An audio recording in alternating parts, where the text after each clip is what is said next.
Hey, Shane Thompson here at Cole Chevrolet giving you your Tuesday tip of the day. Now that the weather's getting a little bit colder, we want to go over our tire pressure monitoring system. About every, 10 degrees, you're looking at about a pound of pressure that you may lose within your tires. It's not that your tires are losing pressure, it's that the inside condensation is kind of starting to restrict it a little bit. Let me show you how we can go ahead and check this tire pressure monitoring system. All right, now that we're inside the vehicle, let me show you where the tire pressure monitoring system light is. Once you start it up, you'll see it right there.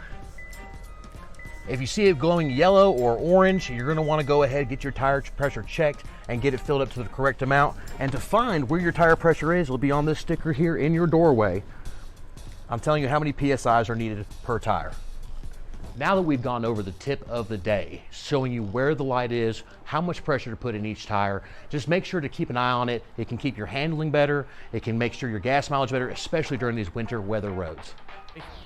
Thank you for joining today's tip of the day. My name is Shane Thompson with Cole Chevrolet. Make sure to give us a shout for any service appointments you may need or the best buying experience, or visit us at www.colechevy.com. See us next week for more tips.